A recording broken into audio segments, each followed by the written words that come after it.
when I'm sharing my screen. Oh, but on over here. But in this screen. Yeah. Which how should I join right to send my thing over to the screen? Oh, Google Meet. Okay. Okay, so multiple things. Okay, let me think. And well, the thing is, should I use a separate separate?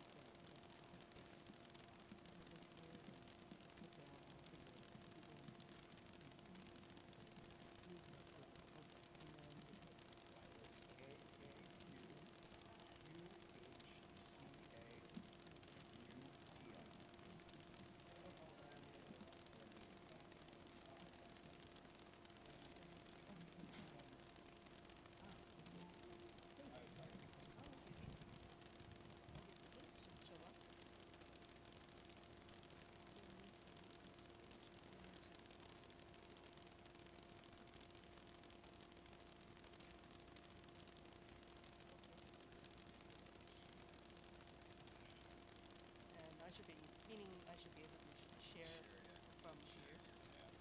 Ah, tab. Okay, Chrome tab. I got too many. I know my fault too.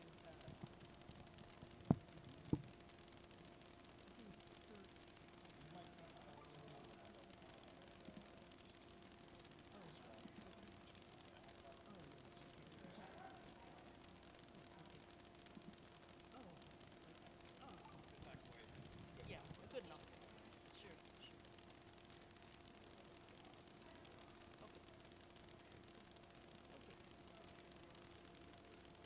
Okay. Okay.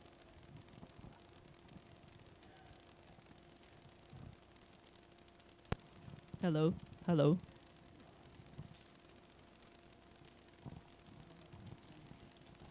Hello. Ah, your Swiss chocolate. Yeah, that's how. Yeah. Hello. Yeah, it looks like well, Ron said it. Is this one?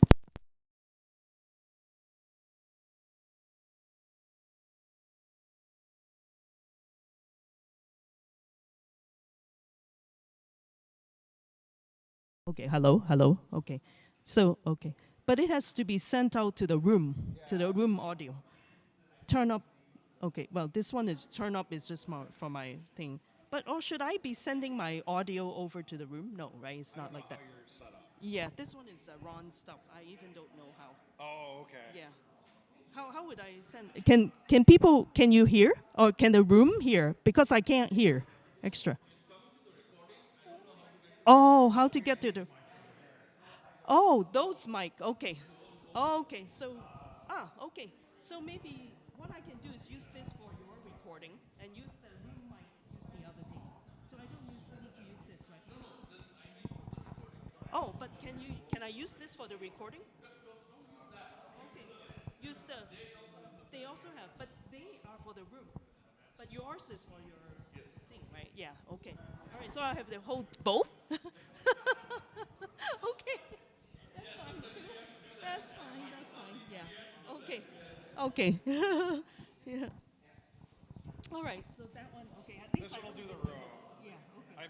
What are you good? Do you just want to hold one or do you want to set this one up really quick? Yeah. This one is for the room, right? So I can set it up really quickly. Chocolates. Oh, thank you. I'll have it after. Yeah, that's Thank fine. you. Sure. Thank you so I much. mean, you're at the Swiss source. So. chocolate, yes, of course. Ah, good.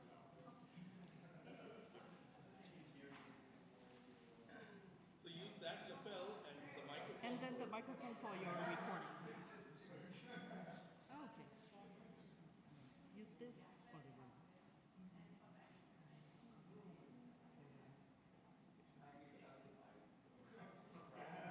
Hello, hello, hello. Okay, I think it's good. Yeah. Okay, and then this one is for your recording. Okay.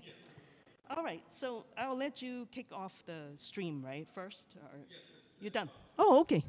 All right. So welcome everybody to CJUG. They are still talking. Hello. Hello. Sorry. Yeah. And welcome everybody to CJUG today. And today we're very happy to have Francois Martin from Switzerland. And he's going to talk about 82 bugs I collected in a year.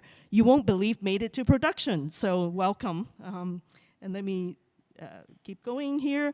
Want to mention too, we've been running these meetups, CJUG, with the Kotlin users group, and John is here, and so thank you, John, and yeah, John Burns, so thank you. And maybe Amanda will maybe joining us today as well, right? That's right. And today we have Ron helping us with the live streaming, and Ron Majumda, thank you so much, and live streaming, and there will be recording on our CJUG YouTube channel too, so. Okay, important announcement.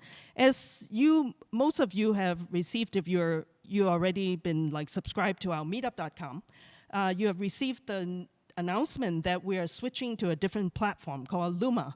And this one, for meetup.com, ours will be expiring on August 24th. And then meetup.com indicated that they will still keep our site up, the page up for another maybe 2 weeks or 3 weeks, during which is sort of a grace period, and then they will be asking people to take over. So obviously, anybody can take over, but I think right now it looks like the Kotlin group has also another Meetup account that can adopt us temporarily, so then we can keep the site up just for notifying people, not for really using it. So we suggest that if you like to stay in touch with us, please subscribe to our Luma site, which is lu.ma/cjug. And so thank you very much if you have already done so. And then today's raffle, we have 2 JetBrains licenses. And if you are interested in entering, this is the QR code and also the bit.ly link too. So, and then folks too, if you're online, you're welcome to enter into the drawing too. So at the end of after the presentation and Q&A, then we'll do the raffle. There will be 2 licenses. Okay, and if you miss, let me know. I'll just share with you this slide deck too, then you can get to it too. Okay. Okay, and just some housekeeping. So please start using Luma, and then our Chicago Tech Slack is on chicago-tech.slack.com. If you haven't already connected there, there are about maybe 12,000 subscribers now. And then we still have our Java news on Java Offheap, run by Freddie Guimay, our previous CJUG leader from over 12 years ago now. So, and again, our meetup.com will be deprecated by August 24th. And Toot, please follow us on Mastodon, Fediverse, and Threads. And these are the different links, and including the Chicago Jugs at fuj.social and Chicago Cug for Kotlin at fuj.social. And we're still on X or Twitter too. That's our @CJUG is our handle. And we're also on Discord, if you'd like to join us if you haven't already done so. And then for today's discussion, we have created a room, and it's named with the date and also with the title of this, a shortened title of this presentation too. So if you'd like to join that and have discussion with Francois too. Community info, we are a community partner of JetBrains, so they are donating like 2 licenses to us every month, and that's what we can be raffling off of that. And then also we are community partner of devitjobs.us, that's a job site and for international jobs too. Upcoming events, we were going to have Hao-Yi Lee from Singapore, but then for September, but then at the last minute, he said he had some other things, so he wouldn't be able to come. So right now, the September speaking slot is open. If any of you have the topic you'd like to present, you can let me know too. And we're also trying to see if we can find maybe another speaker if nobody in here wanted to speak. Otherwise, maybe we'll take some time off, and it all depends. But you can suggest to me what you like to do. And then in October, Discover Financial Services, they will be sponsoring our event. And most likely the topic will be on Java 25. We may actually be having Billy Corando from Oracle, the developer advocate team, so he may be coming too. If not, we'll find someone to be talking about Java 25. And in November, maybe Michael Caducci, the magician, if some of you remember him, he's really fun too, his presentation. He always does some magic too, so that's his side job. So he may be coming. He has indicated he's interested. He's based in Colorado, so I'll contact him. If not, I think Howie may be able to come in November. So all these are up in the air. And then other confirmed speakers, we still are waiting for Alina Urenko from Oracle, from the GraalVM team, and Josie Pomalt from the Oracle team too. And also we still are thinking of doing an meetup or unconference style type of meetup. And if you haven't been there, it's actually fun too. You can all vote on first suggest some topics that you like to discuss about, and then we all vote on it. And depending on the number of participants, we can have breakout groups and to discuss, based on the topics of interest too. It's actually very fun too. If you want to do it, maybe we can set it up in September too, and to give it a try. So. Okay, so if you're interested in speaking at CJUG, please submit your proposals to present@cjug.org, or any questions you can send there. And then if you're seeking jobs or you're recruiters here looking for candidates, please join our LinkedIn group. That's it's on that side. Sorry, that's the link. Okay, and if anybody has anything you'd like to share with the community now, you're welcome to. Or does anybody have anything? Yeah. If not, then that's okay too. We can always mingle afterwards. So. Okay, and a word about our sponsors, but I still want to take this time, or CJUG wants to thank Neo4j. They were sponsoring us for the past 2 years or so just expired, and they are not able to continue sponsoring us, but we still want to thank them. And then, of course, Grubhub and for today's event and hosting us and also sponsoring the food. Thank you so much, Grubhub, and to Ryan and Kyle. Thank you. Yeah. And Ryan, okay. Would you like to say a few words? Okay. Yeah. I'll just have to talk loud. Yeah, thanks everybody for coming out. John asked me to start hosting at Grubhub since he's no longer here, so. Thanks for coming out. We have food over there. We do have open positions. If you're interested, come and talk to me about it. Thanks for coming out. Thank you. Thank you so much, Ryan. Thank you. Thank you. Yeah. Thank you. Thank you. Yeah. Okay.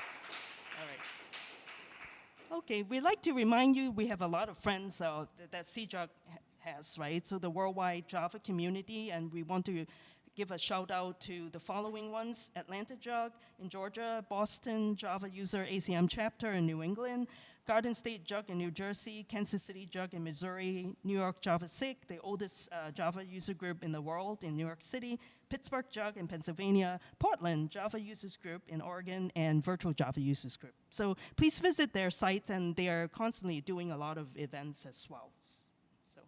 And now our speaker today, Francois Martin from Switzerland. He's a senior full-stack software engineer at Karakun in Switzerland. He's an international speaker and an international software testing board member. He's also an author on Java as well as some testing topics, and also a committer at Preferences FX and Workbench FX. These are open source projects. And he's fluent in German, English, and French. So here we welcome you, Francois.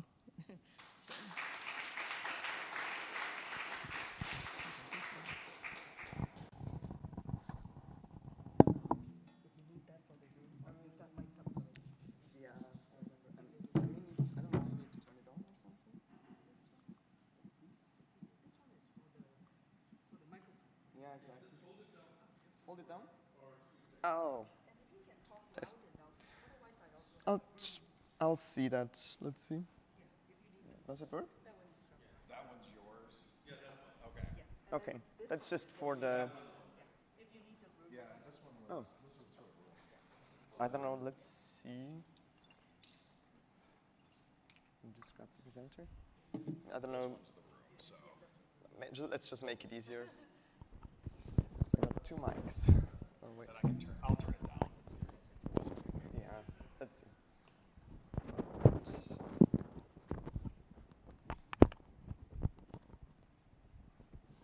So it's my first time having two separate microphones.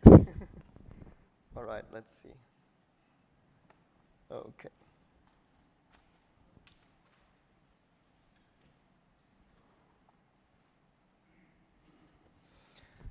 All right, test, test. Can you hear me?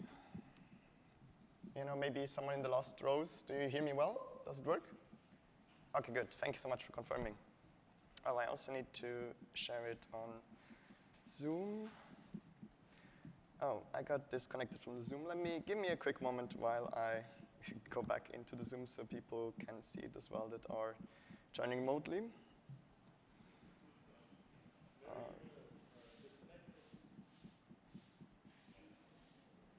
Okay. Ah, yes, I think it's working now. Let's see. Let's see, does that work? Can you? Oh, do I need to connect it with a cable? Which cable? All right, thank you. I lost your Zoom, by the way. You lost my Zoom? Yes. Oh. It's back. Yes. Okay, good. Yeah, you'll have to join this Google Meet and share. Oh, got So it. you'll Okay. have two different things. Okay, let's share it twice then. Let's see. So, how do I do that? A Google Meet? Yeah, Okay, let me see that. I'll read it off to you when you're there. Like this. It's, what do they do with it? Oh, it's Oh, weird. this KKQ yeah. QHCAUTN. UTN. Like this? Yep. And then Okay. companion mode when it asks. This one? Yeah, Steve's Ah, this one? companion mode. I'll go buzz you in and then. All right. Good, let's see if that works.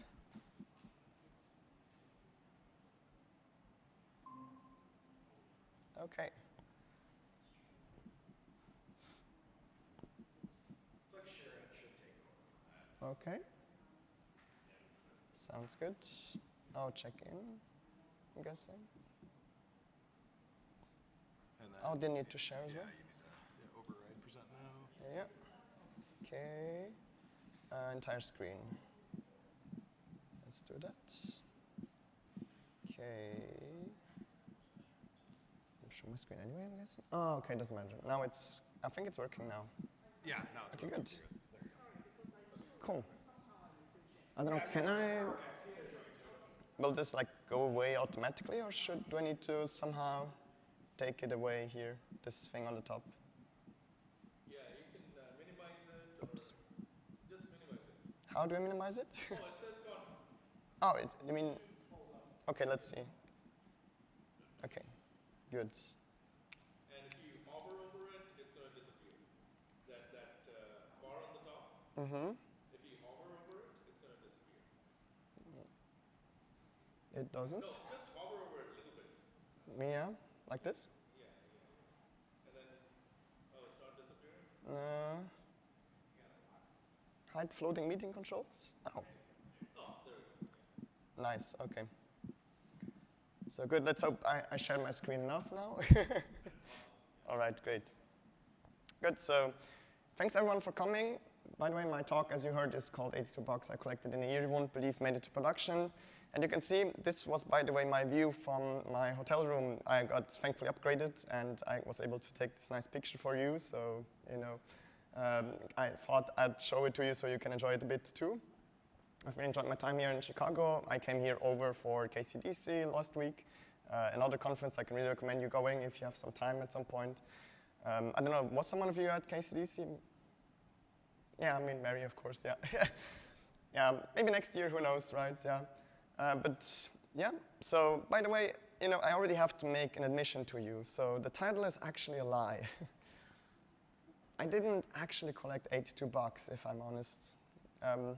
It was 382 bucks. Yeah, so I hope you're really not mad at me for that, you know. Yeah, so, you know, I already heard my introduction. Maybe the only thing I would add to that is just as of a month ago or so, I became an Oracle ACE associate as well. So, you know, just to let you know. But yeah, thank you so much for the nice introduction. Also allow me to take a moment to thank the organizers, so like Mary, Ron, and also John, who organized this, and also Grubhub for sponsoring, of course. I feel like they all deserve a big applause from us for that.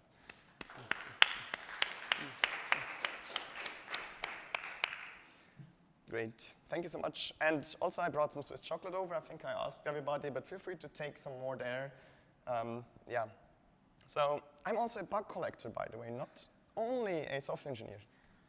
You're laughing, oh, sorry, wrong slide. These kinds of bugs are the bugs that I'm collecting. So you can see my name is really perfectly made for finding bugs because I have all of these encoding issues all the time. They're really annoying, my cedilla that I have in my name. And in this example, even you can see, even in 2 places of an application, there is on the top no encoding issue, on the bottom there is. So there must have been a mistake there, of course. And then another one here where it says, another encoding issue, but this time a bit differently, where it's just like a question mark instead of the cedilla. I mean, that works too, right? And then there are more of these, of course. This isn't the only example. I've had many of these. But then also you want to go to a web page and you want to check out the frequently asked questions because you're wondering about something. And then you see lorem ipsum all over the place. Really useful, right? Yeah, so and then you have a shipment that is coming to you, and then you see, oh, it's coming in 1969. I mean, it's a nice bug, but I have to say, it's kind of weird. Anyone of you has an idea why this happened? All right, John? Sorry, could you repeat? That's like time, well, that's -1. Yeah. So it's 0 UTC time, which would translate whatever time you're in, happens to be the day before. That's one half of the puzzle, but why is it, 69 or 70 instead of like 2020 or something like that? If it was 0 UTC time, that's January 1st, midnight January 1st, UTC time 1970. I think you're almost there. I'm pretty sure that's what you mean. So it's like the default date is probably set to the Unix epoch start, which is 1970. I think that's what you meant, right? Yeah. Just wanted to make sure. And then, like with the time zone shift, as he correctly pointed out, it becomes, in the past. So yeah, that is the issue there. And then you want to get the domain, and then it says, domain is still available. Get it today before it's gone. And then it says, not available. Great. Yeah. Really annoying. And then you want to add a few days to your delivery, and then you have only object. So which one do I choose now? Well, great. And then you want to scan your boarding pass, but it says boarding pass not recognized, null. Great. What do I do now? Yeah. And then I have more issues with null. Like, for example, here, when I try to enroll my phone, it says my null's phone is enrolled. Great, right? And then there's not only issues with null, but also with undefined and not a number. Like we have to be inclusive here. Yeah, you can see quite a lot of those issues. And then you want to check your emails, but then your emails are just simply empty. And no matter how much you scroll, it still stays empty. So that's really annoying. And then you want to create an email account, and you can see here, so the text is in English, but the difference is that the terms and conditions are written in French here, so the message that you have to check to accept them. And this is one of the cases where you might think initially, well, this doesn't seem as like too big of a deal, but this could lead you into some legal trouble because, if you encounter the situation where somebody, sees this and they don't understand it because they don't understand French, then they might just, check it and press create account. And if, you breach the terms and conditions, you could claim, I didn't know that I accepted the terms and conditions because, it was some French text and I don't speak French. Yeah, so and then I'm pretty sure you had issues like this before where you have the dark mode and then it doesn't work properly and you almost can't read the text. Who have you experienced that before? I would say like 2 or 3 people. Yeah, surprisingly, I don't know, maybe I just attract all of these bugs. And then, calculation appears to be something we still don't have quite figured out. And it doesn't go only in this direction, but we also have cases where it's 0 products, and then it says 18 of 0 products. Well, great, right? That doesn't help me much. And then when I mentioned I checked in for Kansas City, I saw this. By the way, Ami is my middle name, So they kind of took my first name and my middle name and simply squashed them together. I don't know why, but that's how it is. Yeah, thankfully, by the way, I still got through the airport, as you can see here. So, and then you might want to order a burger, right? And then you can see this is like an interface that you could get across. And then, I want to click on this plus icon here for the American cheese. And now, think about what would you expect to happen now? I mean, of course, you would expect it to change to 2, which it does. It's fine. By the way, if you noticed, there's a slight shift here. This isn't a bug that I counted here because it's so minor, but layout shift is definitely an issue that you should keep in mind when you're developing applications, especially if they are major. Here it's kind of small and probably unnoticeable to most people, but I'm a real perfectionist. I probably would fix this, but to each of their own. But then, I have 2, so it worked properly. So you may be wondering, like, where's the bug now? Maybe there isn't, but probably there is, right? So let's press the plus button again. 0. OK, that is weird, especially considering that when I was at 1, I wasn't able to click the minus button. It was grayed out. And now, what would your guess be what would happen when you click plus again? I'm pretty sure you're not prepared for what is coming now.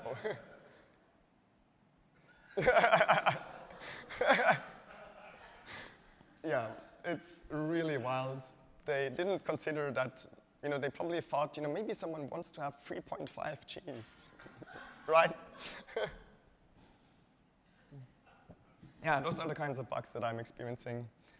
Just to show you like how many bugs I found. By the way, those are all bugs that I didn't search on purpose. I remember when I gave this talk at KCDC, I didn't explicitly mention this because to me it was kind of obvious, but someone asked me at the end, like what technique I used to find those bugs, and I just told him, well, I was just browsing the internet. I didn't even want to find the bugs. That's kind of, the curse. I'm finding so many bugs, and that's why I started to kind of document them. And you saw the number of 382. These are all of the bugs like that I found over the different time span.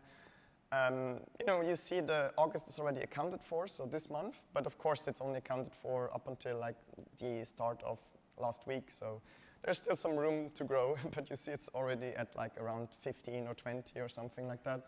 So we're already starting off strong, depending on what you consider. But yeah, in my opinion, this is my goal is kind of that I'm maybe not able to give this talk anymore in the future at some point, because hopefully, by me giving this talk, the amount of bugs will go down, and then hopefully, eventually, it will be the case that there won't be any bugs anymore, and I can't give this talk anymore. Let's hope that will be the case at some point. Yeah, so these are all bugs that I've simply found by browsing the internet, and also I didn't include any of the bugs that I found or like that were reported to me at work. Whether this is to avoid bias or whether this is just because I introduced tons of bugs into applications is something that's up for you to decide. But yeah, let's do some movements to get the light back. Whatever, I think it's bright enough.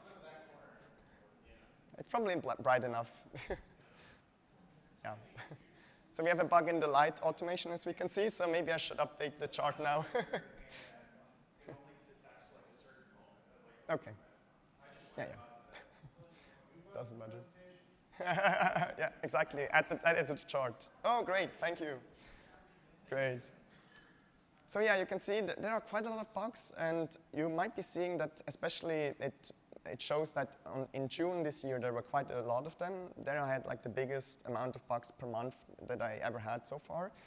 I was kind of surprised. I was thinking about why this could be the case, and my idea was that maybe this was simply because of the summer holidays. Maybe people are simply, there are not too many developers still working. Maybe lots of them are on holiday or they wanted to rush out, maybe the last release, and that maybe caused more bugs. But if you consider the last year, it wasn't as high, so it seems a bit strange. But interestingly, at the conference where I also showed this talk, someone gave me the idea. He thought, maybe it's due to vibe coding. I don't know who of you is familiar with vibe coding. Okay, that's 4 or 5 of you. So to those that don't know it yet, so vibe coding is like a technique where you don't really code, which is why the title is maybe a bit ironic, but you kind of try to get the AI to bring you to the goal that you want to. So you just prompt the AI with telling the AI what you want it to do, and then you simply observe what it does, and you see if it behaves the way you expected it to, and if not, you give another prompt to steer it in that direction. So you're not really coding anymore, you're kind of having the AI code for you. And you're simply there to check if the vibes are right in a way. And this was popularized around this year in like February, I think, by Andrei Karpathy, who was also an engineer that used to work, I think, at Tesla, if I'm not mistaken. So yeah, and if you think about it, there are always the early adopters, and maybe now it kind of reached a point where lots of people are using it. So I think this could definitely be an option. Interestingly, one thing I almost never see people suggest is maybe why don't we use vibe coding to also fix bugs? So let me just give you a short demo here. So if I go here, Codex is, for example, one of the solutions you can use for that, but it's a tool made by OpenAI where you can simply give it a prompt and it will execute it. Of course, you don't have to use Codex. There is also, for example, by Cursor, you can also use its agentic capabilities to do that. Or there is also from Anthropic a solution for that. So here I can just give it a task to do, and I can say, analyze the code base, find a bug, and fix it. And then I'll simply say code, and then we'll let it do its thing, and after the talk, we'll get back to it and see what it did.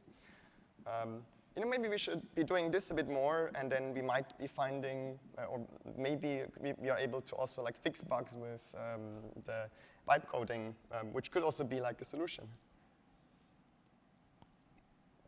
And also, by the way, you see that I didn't have as many bugs in the earlier stage, and this was because back then I wasn't as seriously collecting the bugs. There I simply took screenshots of bugs that I found kind of interesting, but I didn't do it for all of the bugs that I found. So at the start of 2024, I really started to every bug that I encountered to take a screenshot and to categorize it. And speaking of categorizing it, or more like, maybe also you still notice that it's always roughly above 5 bugs. So it's also kind of interesting to see, I feel like. But speaking of categorizing, like, what are your guesses? What do you think are the most common bugs that I've found? Just give a few guesses. No ideas?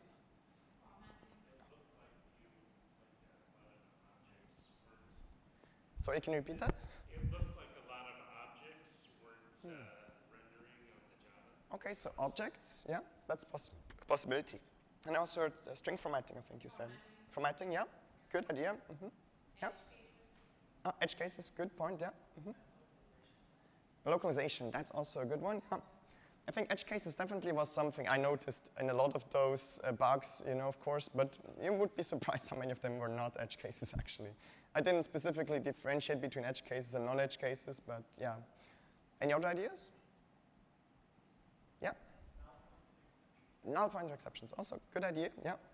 So let me show you. So on the one hand, I made like a categorization first in like type and then in subtype. And you can see, I was first a bit shocked how many bugs were UI related. So just to clarify, UI means that those are bugs that I'm guessing that are most likely coming from the front end. Of course, for me, it's not 100% possible to know for sure, like, was it something that happened in the back end or in the front end? But if you've done full stack development for a while, you know that you can kind of guess pretty well if it's coming from the back end or the front end in most cases. And I mean, even if we took away half of them, you still would be at quite a huge number of them. So, and at first I was a bit surprised, but if you think about it a bit more deeply, it kind of makes sense. If you think about it, at least from my experience, I noticed that in the backend we kind of have unit testing figured out, and I would say that most of us are doing unit testing on the backend side. I mean, I don't know, show hands. Who of you is doing unit testing on the backend? Okay, really? So, really? Okay, that's surprising to me, like maybe half of you. Okay, maybe, I hope I can inspire you to do more by the end of this talk, but yeah, so this kind of, like at least from my experience, most of the people are doing unit testing in the back end, but not really in the front end. So in my opinion, this kind of shows that we should be doing it more. And you can see logic are those that happened in the back end.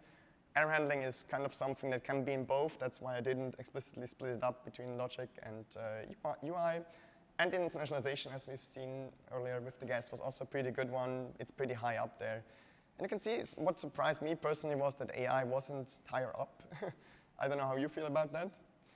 But just to show you about like some AI bugs I found, because they are not like, they are not really worth like giving like targeted advice to, because I didn't find enough of them simply to give like targeted advice. But this is one of the cases where I was fighting with a layout shift issue that was much more severe as the one that we've seen earlier. And then I said, oh, at some point it's better, but there's still a layout shift. And this was the answer that I've gotten. It looks like you've pasted a bunch of content about Juggernaut Astro Toilet. What? That is kind of weird. I don't know how that happened, but yeah, so. And then you can see here, I've been active around 88 days in the last 7 days, indicating daily usage. So you can maybe even say I'm maybe hyperactive, which is awesome, of course, right? Yeah. And then these are the subtypes. So you can see responsiveness is really high up there, making up the biggest part of the UI bugs.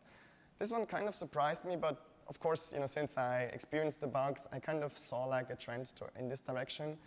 And you can see unresolved templating is another case, glitching, and you can see a few others.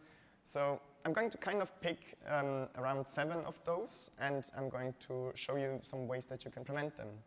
But I feel like it's not enough to simply look at how many bugs, or which ones were the most common bugs. I feel like you also have to look at how many, or how severe the bugs were, not just how many of them you had. So, oh, by the way, here an example of what lack of HTML entity decoding looks like. I'm sure you've experienced something like that before. Like, you can see here was my announcement post that I sent to someone in a chat app. And you can see like this ampersand hashtag 39:M filled, and so on. So it's really nicely and readable. Yeah, so this is how the lack of HTML entity decoding looks like. I don't know, who of you experienced that before? Okay, like 5, 6 of you? Wow, maybe I just attract all of these bugs. And then character coding issue is just like you've seen earlier. That's what I call character encoding issue. So I kind of separated those two because they, of course, are different. So as I mentioned, the severity.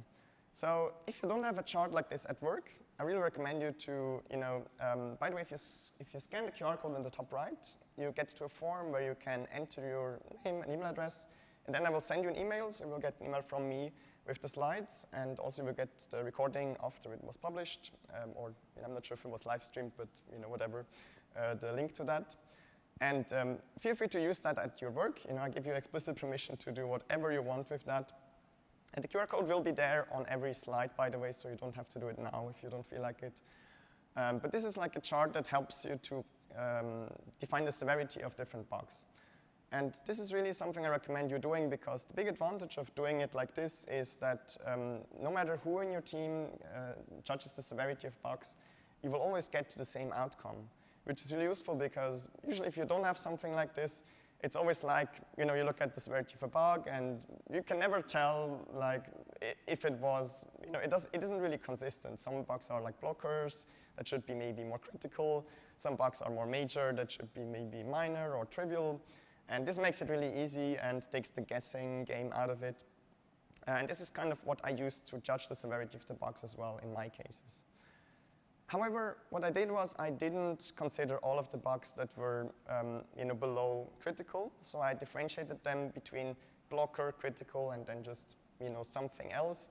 Because if you think about it, it doesn't really help me much to show you what if the bugs are major or minor or trivial. It mostly is interesting which ones were critical or blocker that made it to production. Which ones aren't. Essentially all kinds of bugs shouldn't have made it to production, right?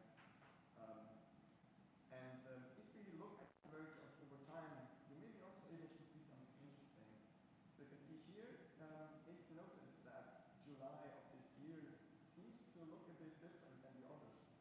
Here we don't have that many blocker bugs, and it's really the lowest count I've had so far, which is kind of interesting.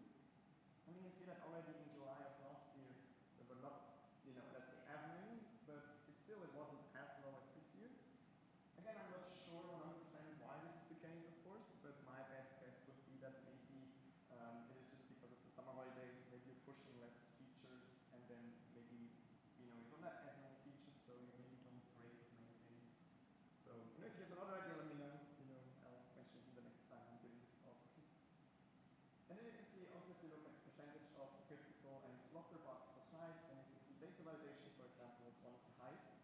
So it kind of changes. So the bugs that are, for example, in UI, they are not so, they don't seem as important anymore. I mean, of course, you should also look at the bugs that occur the most often, but we should also not forget about the bugs that are the most severe.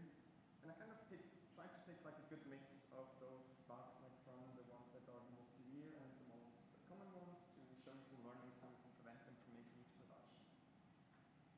And again, we have the same chart with return and worker box, but with the subtypes. And you can see here we have, for example, block without resolution. It's not really a surprise that this is the highest, because block without resolution is already the name mentions blocked. And you can see it says top 15 as well. I have 40 subtypes that I categorize the blocks into. So, I just only took the top 15 because else it would be even smaller. I hope you can read it, but you are able to look at it on the slides or in the recording later. And then to show you like an example of the data validation bug was this one actually. And I'm not sure if you're thinking the same that I'm thinking, but my guess was when I've seen this bug, oh, probably it's because of the underscore. Who do you thought the same? Okay, that's 4 people of you. Yeah. So, I can tell you, unfortunately, this wasn't the case. So I moved the underscore just to see, like, does it disappear? No, it didn't. In fact, I also tried to remove the at, even though it is mentioned in the example, but unfortunately, this also didn't make any difference. So I have no idea, just left it here empty. That's how it is. And then we have responsiveness, which kind of looks something like this, where in this example, it's more of a blocking issue, I would say. Because, good luck selecting something in this, mess of words. It's really annoying. It isn't usually as severe as it is here, as you have seen on the chart before. But this is just to give an example where it really could become a blocker, where most people probably think that responsiveness probably isn't too much of a deal, but it kind of is in this case.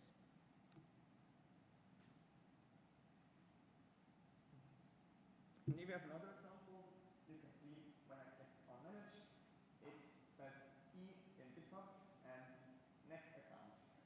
But I have no idea what this means. Like, what does the first one, what could it even mean? I mean, the second one is maybe a bit closer, a bit easier to understand. It could be disconnect, reconnect, I don't know, something, maybe connect, but, it mentions my name, so it probably shouldn't be connect because my account seems to be connected.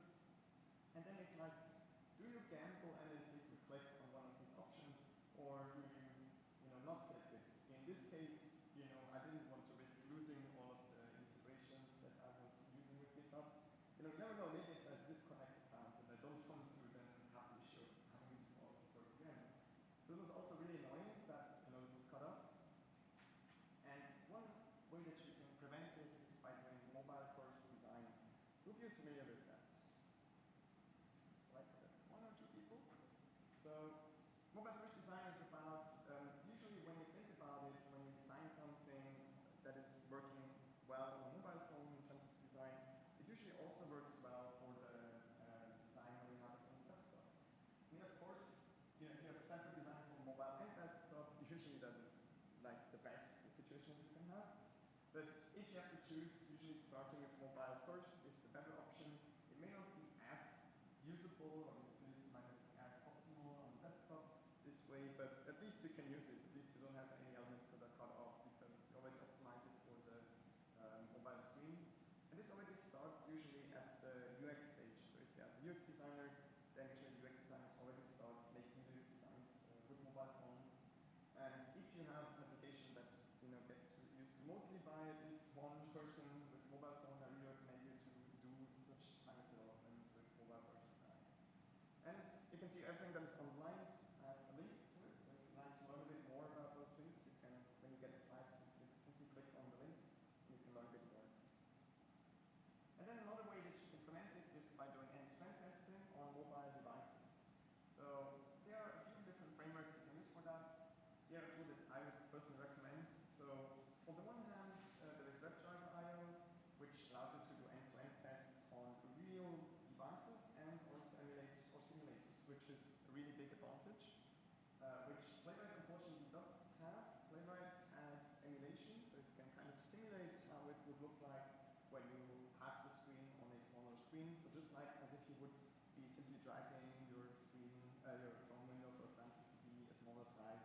It kind of does something similar to that, but of course this is not as ideal as if you were testing on a real mobile device, because on a mobile device you still have then maybe some issues with different pixel densities or other kinds of issues. So it's always better, if you don't have end-to-end tests yet on your mobile, if your application gets used on mobile platforms as well, I recommend you maybe to start with WebDriver.io. If you already have memory tests, then please just enable emulation. It's really easy to do it, and it's still better than not having anything at all. If mobile is really a crucial thing, then maybe you could consider switching to WebDriver.io, but do whatever is easiest for you, because already doing like a step just like that already helps a lot. I've got something. But one important factor to think about with end-to-end testing mobile devices is you have usually lots of issues with link tests. I'm not sure, so you probably had this issue before where you were pushing something to maybe to CI or locally you're running tests, and then they failed. And what do you usually do? You simply rerun the tests, right? And then you see all the tests, they suddenly pass again. Who of you experienced that before? Okay, maybe 5, 6 people. So this is an issue I noticed that almost every client that I've been to so far, and every company I've worked for. And this is also why I wrote an ebook on how to fix those link tests. So if you scan the QR code on the top right, you will also not only get the slides, but you will also get the ebook that I've written for free actually. So make sure if you're interested in that, you also scan it, and then you can look it up, and hopefully you don't have to deal with link tests anymore with that. All right, and then there's glitching. Glitching is kind of a category of bugs where it's a bit difficult to judge where they were coming from, or usually these are also bugs that are not really reproducible. These usually bugs that are kind of strange, they're just like one-off issues. Just like you can see here I've written due to a genuine bug, but, and this spell checking tool suggests to me, no, that's wrong. Instead of writing a genuine bug, you should be writing a genuine bug, space bug. Great, right? Yeah, so these are issues like this that are kind of weird. They don't really make sense. Again, what you can use here is end-to-end testing to find that out, but it's kind of difficult to just by using end-to-end testing to find these, because usually they are issues that are really complex in nature. So one practice I really recommend doing is dog fooding. Who of you knows what that is? Okay, so one person? 2 people? So dog fooding is where you essentially use your own applications that you're building. Like with this example here of the spell checking, you would, for example, on all of the employees' laptops install it by default, and then you would encourage the users to give feedback as well on the software when they are using it in the daily work. And also what is frequently done is that when you, for example, have a new release, you first push it to those internal users, and then you get some feedback, and then if you see that everything is going smoothly, you roll it out to the external people that are using it.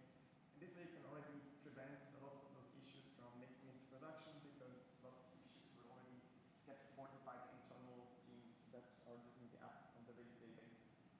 So this is definitely something I recommend you doing. You can have, but you could also use internally, of course, that's not possible for all applications. And then there's another one which is called exploratory testing. Who use real Dutch? Okay, one person? Yeah, so it's, 2 people.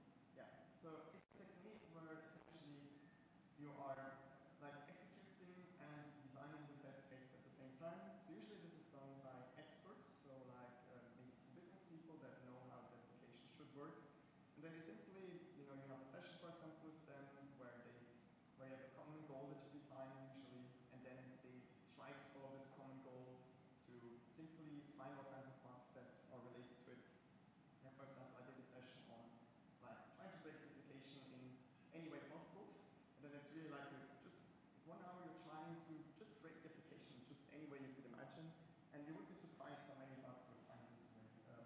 The nice thing about this is usually you find bugs that you don't find with automated tests, because usually you tend to, since this is more of a creative activity, you tend to more think about edge cases or cases that you wouldn't think about otherwise if you were doing them in an automated test.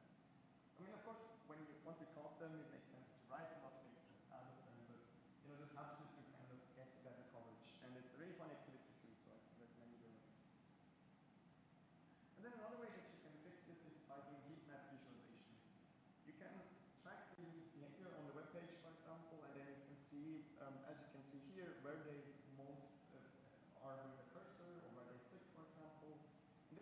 useful because you can see, for example, here, actually, when I saw this, I noticed we have an issue where if you click on the right of the text field, it didn't recognize it. And you can see that quite a few people actually clicked on the right. So it was kind of a issue that was really prominent. Probably, of course, people, once they had this issue, they clicked on the left and it worked. But still, this is something you can, for example, find out with feedback visualizations. And there are two different things you need to separate. One of them are dead clicks, which is sort of the same issue that I mentioned earlier. Where, for example, if you click on the right side of the text field, nothing happens.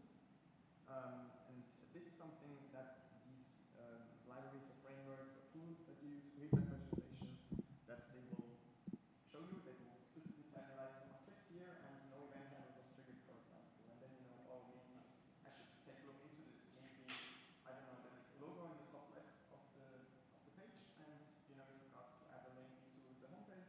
This is like a common UX pattern, and this is something you can recognize with that. And another one is rage clicks. I'm pretty sure you are familiar with that. You click multiple times to start the session. I see some people laughing. Yeah, totally. So I actually had this happen just before I came to KCC. So I was packing my luggage, and I'm really clumsy. I don't know if you are clumsy too, but I had the issue where I couldn't find my keys anymore, and my flight was going, I needed to go to the train, and I simply couldn't find my keys. And since I know I'm clumsy, I have a Bluetooth tracker on my keys. And then I simply opened my app, and I wanted to click on the ring icon, as you can see here. You know, I pressed on it, pressed, and nothing happened. You can imagine how stressed I was in this moment. You put on to Mr. Flight, and then you can't find your keys. So really, this was really stressful for me. Thankfully, they fixed this like a few days after, after I left for KCPC. But I had to manually search my keys. I thankfully found them eventually. But yeah, this is a case where really an issue like this could be really severe. I mean, I could say that I should just not be as clumsy, but I don't know. I just can't do it. And they should just write this up. Right, and then there's an open source tool here I can recommend. There are many open source tools that I'm a fan of open source, just like we heard earlier. So Postcard is one of them I can recommend. Yeah.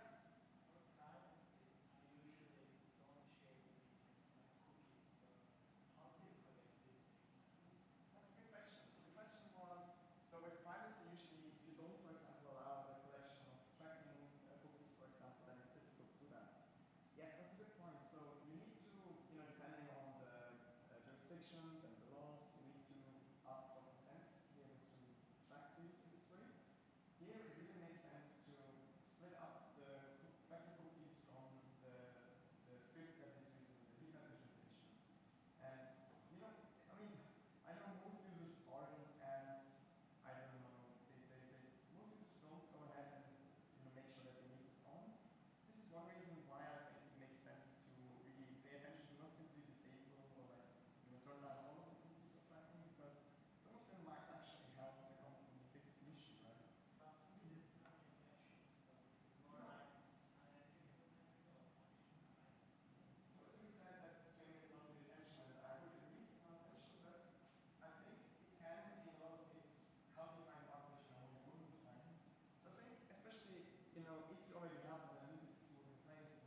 sound really that bad to you, but it could cost someone business, and which is why we should be really careful to mitigate these kinds of issues.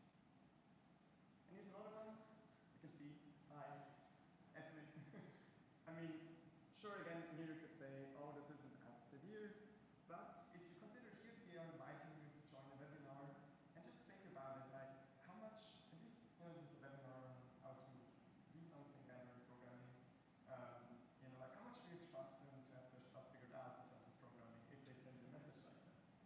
Probably you would reconsider if you would be joining the webinar or not, right? So, yeah, this also again shows how something as mundane as this could cause people to maybe lose some business with the people. So here what you can do is you can do unit or integration testing. We heard only 4 people in this room are doing it, so I really would encourage all of the others to do it as well. Yeah, a good trick because a lot of people tell me, oh, it's so much work to test all of the templates that you have to see if they have really been addressed correctly. One technique I recommend often that is really easy to set up and really easy to maintain as well is to simply add a test where usually when you have like a generic replacement mechanism, you simply go through all of the templates that you have in a loop that you automate, and then you simply assert if all of the placeholders are missing. So usually the placeholders are in some file somewhere, and you can simply use that file and then just run it through in the unit tests in an automated way. And then this way you write the test once, and at that point you haven't checked if it was correctly replaced, but at least then being replaced is usually a good sign, meaning that usually at least the placeholders aren't there. Even if it's empty, at least like in the FNAME case, it would be better than nothing, right? And this is something again that you can do that's very easy and quick, just because we like to use courses that are not complicated to solve those kinds of issues. And then again, try to test edge cases, like for example, what happens if you have no value, or if you have a very long value. Someone has a name that I don't know is that long. Or what if you have UTF-8 characters, like if I'm registering on the webpage. Consider those kinds of cases as well when you're doing testing. Then we have more issues, like here, unfiltered error message. See, me maybe as a software developer, I would be able to know what this kind of means, but still, this doesn't help me if I'm a customer of the website that I didn't develop myself. I'm wondering, like, what should I do now with that? And then there are other cases like this.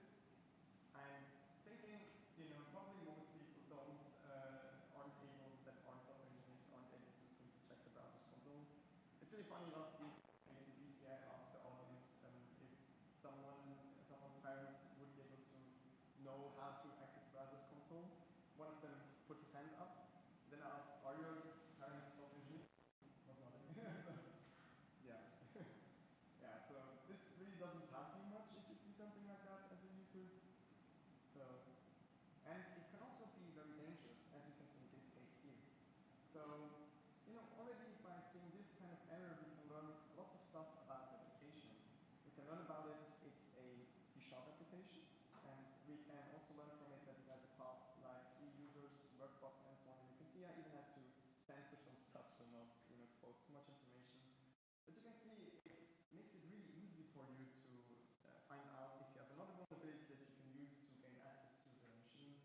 It makes it really easy to find out, for example, where are you running, and it could make it also easier to find out where you could get access to sensitive paths.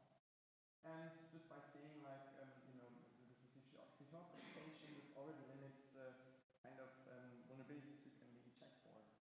So this can make it really easy for an attacker to find, an entry into your application, which is one of the cases where you should for sure make sure that it prevents those kinds of issues. So, and then it can also be a visibility issue, where you can see here, if your coupon was matched to level expression, expression here. You hope you experienced something like that before. Okay, 1 or 2 people. So, I'm always saying, like, maybe I'm just like a unicorn here. Yeah, so you can see, I am able to understand coupon regex, for example, as here. But on the one hand, do I really want to? I'm already not working. And I have already so many regexes I have to look at work. Do I really want to? And who of you likes to read regex? But I'm not surprised. Merit van Dijk, who is does a tool of Reddit. Regrets. Yeah, so definitely, I can definitely relate to that. So yeah, I mean, especially if your target user group are developers, then make sure that you don't have error messages like this. And one suggestion I can use to prevent that is you should turn off stack traces in production. Here I really want to put an emphasis on don't only turn them off, but also test if they are off. You won't believe how many times I experienced the case where we thought we turned it off, and then when I tested it, I noticed, oh, well, you know, I had this Nginx or like Apache proxy in between, and that one didn't have it turned off, and then like it still shows some stack traces. So yeah, really make sure that this really is working the way you expect it to. And in production, it usually is a good idea to only show the errors that you want to explicitly show. So all of the errors that you're handling specifically, make sure that you show them, but all others just show like a generic error message so that you don't see like, you know, as in this case your server error or like null pointer exception or something like that. And then you can show a generic error message like unexpected error occurred, please try again later or contact whatever if the issue persists. And here, by the way, I really recommend you to put here an email address if you can. I've noticed bugs where they said like, oh, you know, we're having an issue, click here to contact support. And probably as you can think right now is as soon as you click on contact support, it shows you the error message again because the website is broken. What a surprise, right? So usually it makes sense in my opinion to at least, you know, additionally to a contact form to have a email address there that you can use to contact the people because, you know, this makes it a lot easier to contact you if the website is broken. And what I recommend you doing is, so you can encode in the link some text, for example, that gets pre-filled. So if the user clicks on the email address, they will open, so something will open in their default email application, and it will already pre-fill information like, you know, maybe some console logs or maybe a trace ID that you can use to figure out what the issue is on your backend. Yeah, so just make it even more easy for people to contact you and give you the necessary information without you having to explicitly ask them back for information. And also, one thing I recommend doing is adding alerting for errors from both the front end and the back end. I see lots of people are adding alerting to the back end, but not many of them are doing it for the front end as well. So I really recommend you to send the errors from the front end as well to the back end. I've had cases in the past where this really allowed us to be proactive and already find issues before users reported them to us. Like I remember specifically in one case, someone had an issue, and the cool thing was as soon as they contacted us and told us about the issue, we were saying like, oh, you know, we will deploy it in 5 minutes, please try it again in 5 minutes. And this was of course awesome because you can only imagine if you're sending a message to a company reporting about and you're hearing something like this really gives you a really good impression of that company, right? So, and then there's something that is pretty similar to that, which is unfiltered debug information, which is like showing debug information. As you can see here, it's showing the SQL statements that is being performed. Clearly, this is supposed to make it to the production. And again, this gives you the opportunity to learn about what are the tables named, which when you have a SQL injection attack, you can use to further find out where you can exploit different things, which again is really dangerous. So here again, turn them off, the debug flags for production, and again make sure to test just to make sure that they are really turned off. And don't do this thing where you say like, oh, you know, I'll just for a second enable it, and then I'll go to the page, and then I'll turn it back off again.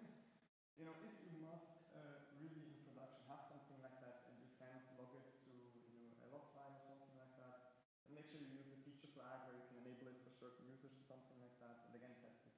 That works properly.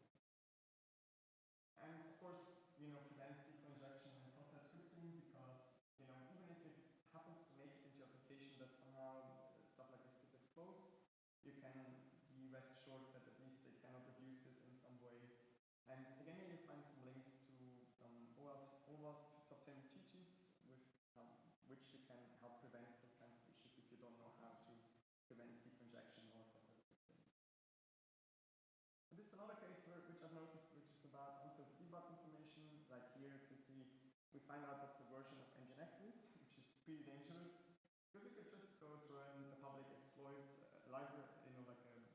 interface, and there are a few of them, and even like an official one.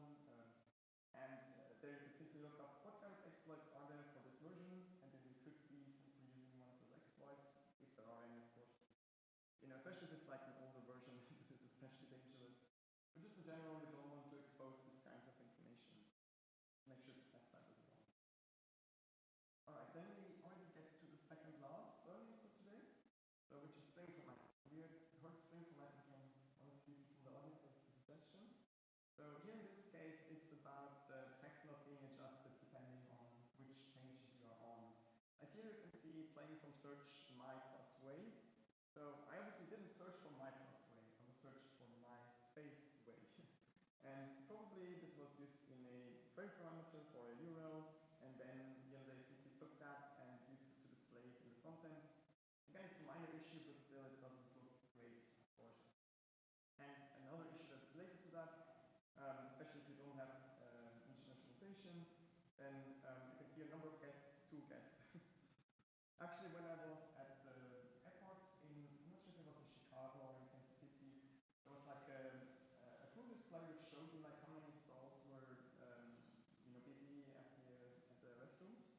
And then I noticed it as like, so 1 restroom's open, which is also, it doesn't look great, right? Yeah, so again, here unit integration testing helps. Really make sure, if you have a case where you have something with numbers that you insert, try and see if it replaces it correctly. And one thing I can recommend you doing is parameterized testing. I don't know, like those people that raise their hands, like who is doing parameterized testing? Okay, 2 people, 3 people, okay. So again, you can click on this link and it will bring you to the JUnit documentation of parameterized tests.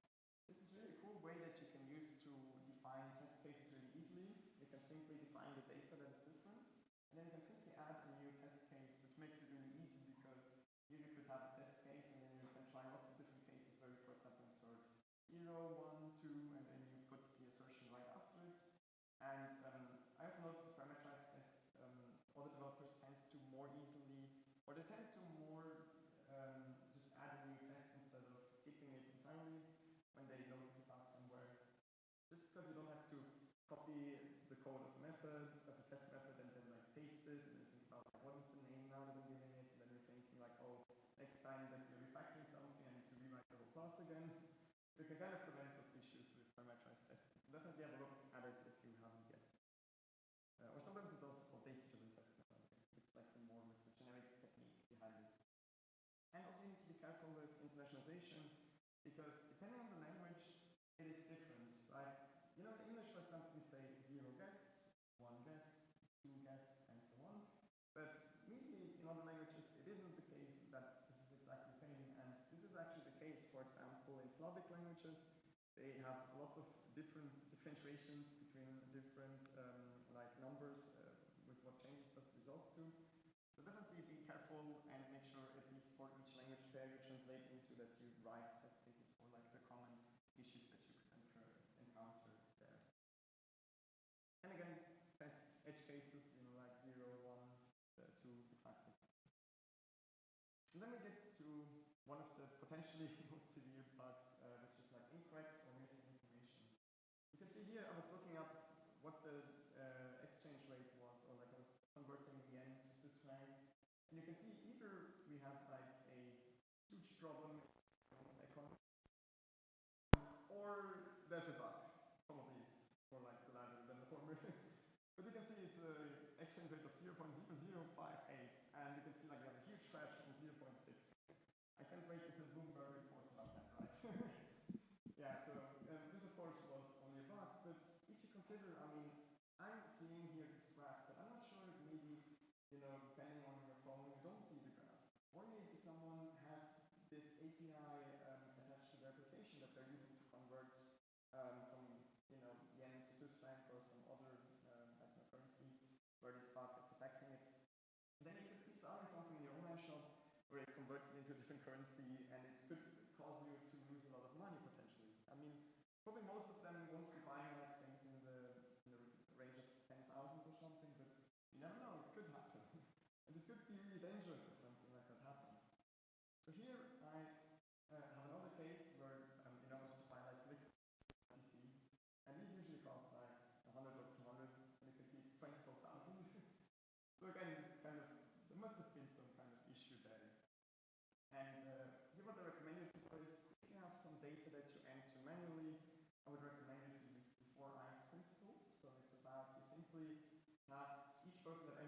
data. It doesn't get, published to production immediately, but you have to have another person that looks at it and then, approves it to be able to be published. And then this way you can ensure that if somebody, made a typo in their typing in, then you can prevent this.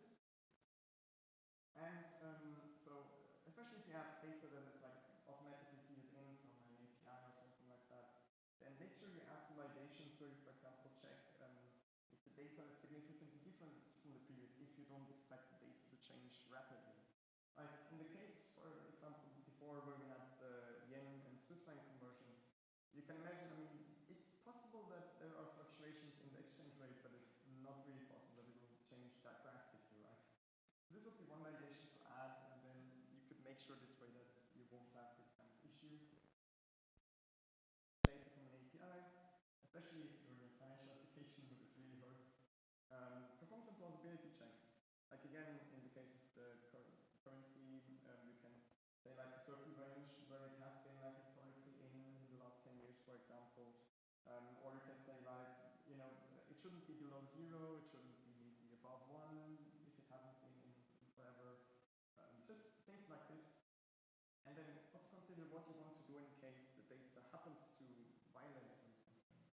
Like there's multiple things you can do. You can, for example, simply show an alert and then say, oh, something unexpected happened, please try again later.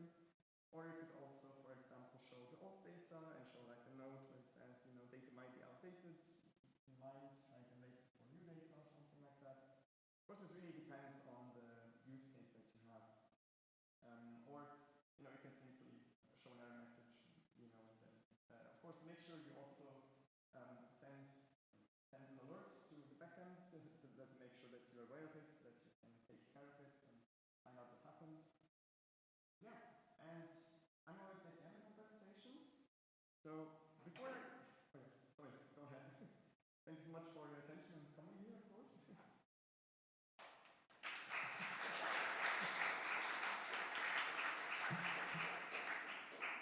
And additionally to the Swiss chocolate, I have one more gift for you before I leave you. I brought some of my stickers, and I'll just go quickly around while you think about some questions to ask. And I'll be happy to answer any questions. And by the way, we will also then be going for a beer afterwards. So if anyone of you wants to join, feel free to join. If you want to ask, as well as any question. Multiple if you want. Yeah, so when you mentioned the responsiveness, I thought of the responsiveness of the application as opposed to the response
picture and add like a progress bar, or what I recommend usually is also like adding a skeleton, for example, if the page is still loading, where it's like, it looks like a placeholder of the application. But what I meant was more like, how can you find those issues if you're not aware that you have them? Because often this is something that people are not really aware that they have. And here it helps, like I remember on the one hand, a friend of mine, I know this is maybe a bit more tough for, for people in the US, but he used to often test applications, or like he used to just go on a website,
didn't want to, but it was really annoying and just happens.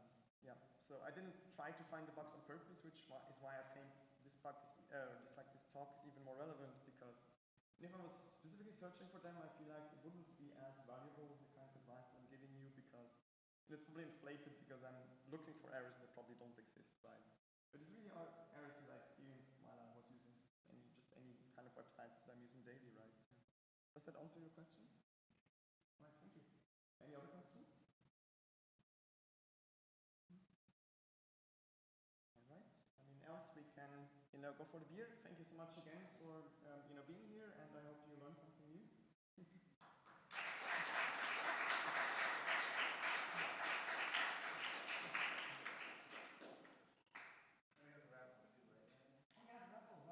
Now we can win something. My stickers aren't as nice as the two IntelliJ licenses, I have to say that. I can't compete with that. But I have Swiss chocolate, that's at least a little bit, better. Should I stop sharing? Actually, that's true. Yeah. And then I also have some Oh. stickers.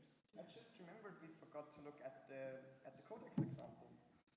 Could you maybe quickly look at that one? Sure. I think at least probably, I think you would find this interesting as well. Just let me quickly show that.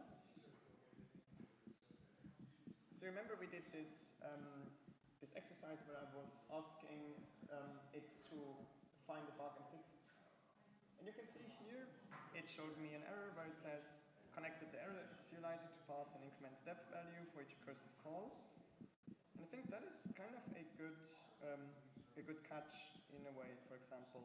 Like here it increases the depth here, but it could be that potentially here we exit, or like we continue the loop in a different case, and then maybe we could maybe not increase depth, which is why this one is nice. So, you see this way, you can find some bugs, and I really encourage you to try the same on your applications.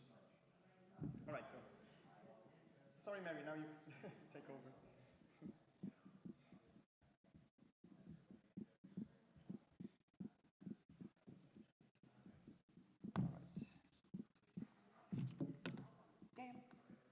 It's good.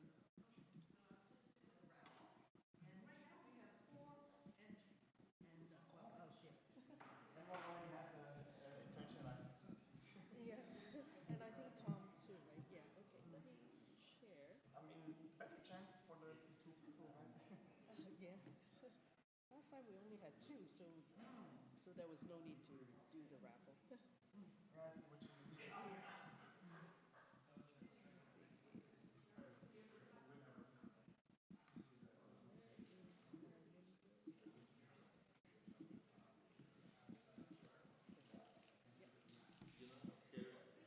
Yeah, I'm sure. Am I sharing? Yeah.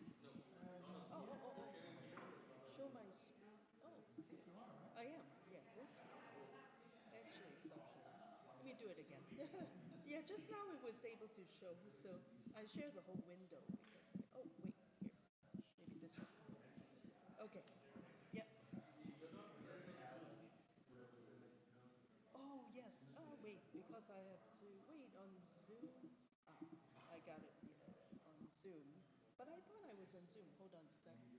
I lost it. You're logged in. Am I logged into Zoom? Oh, okay. Let me get back to my Zoom. Yeah. Yeah. Okay. There you go. Okay. My thing is on Zoom. Let me also make sure you just enter yours or.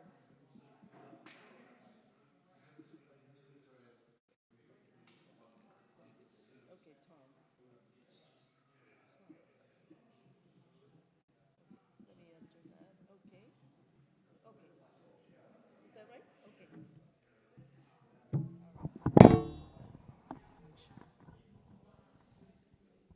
Okay. Hello. Okay, well, this is for your thing. Okay. We're gonna do the raffle now, and we have 5 entries. Okay, so we have Xiaojing, Zheng, and Lani, and then Ilya, and also Babar and Tom. Right? Anybody else would like to be on this raffle?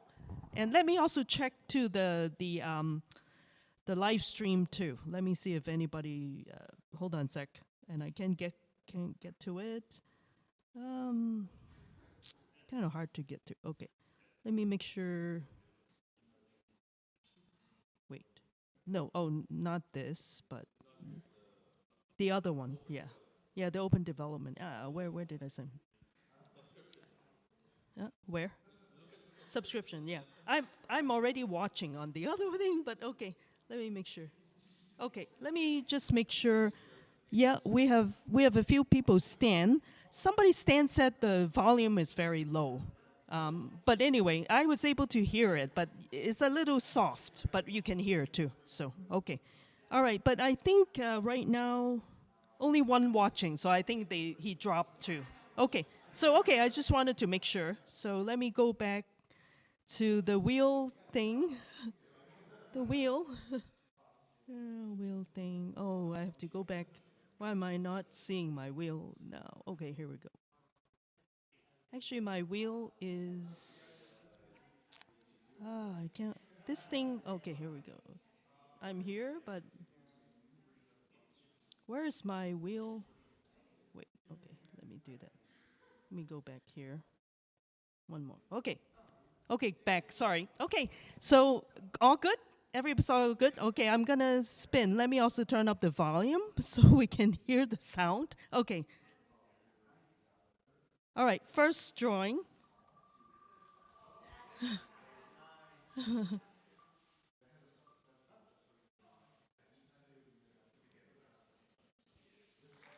Xiao Jiang there? Okay, congrats.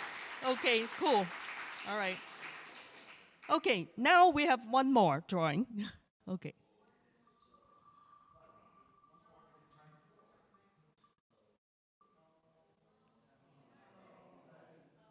Uh, Babar? Who is Babar? Oh, right there. Okay, congrats. Okay, well, congratulations, both Chao Jing and Babar. So I'll send the raffle certificates to you, to your email, register email. And thank you, but Lani, Ilya, and Tom, try again, come again. So that's why you need to continue coming. Sometimes we get some extra ones too. So yeah, if you really need it, let me know. I can also ask JetBrains to give us. Sometimes they are willing to give us too. So, okay, so with that, I want to thank you, everybody, for joining us tonight. I think it's very nice to have Francois with us all the way from Switzerland to join us. So thank you. We really enjoy it. And yeah, so if folks, if you continue to make sure you are subscribed to our Luma channel, and we're still working through some quirky things too, but we try to make sure we notify everybody of all of the events that are coming up. And then if you are interested in anything, please feel free to reach out. If you want to help us, join us, please feel free to reach out. I think you can, from the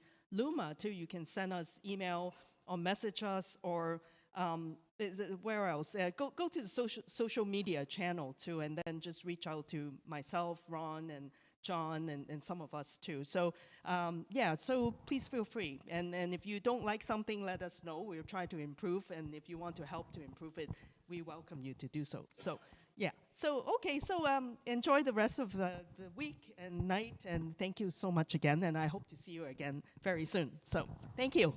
Yeah.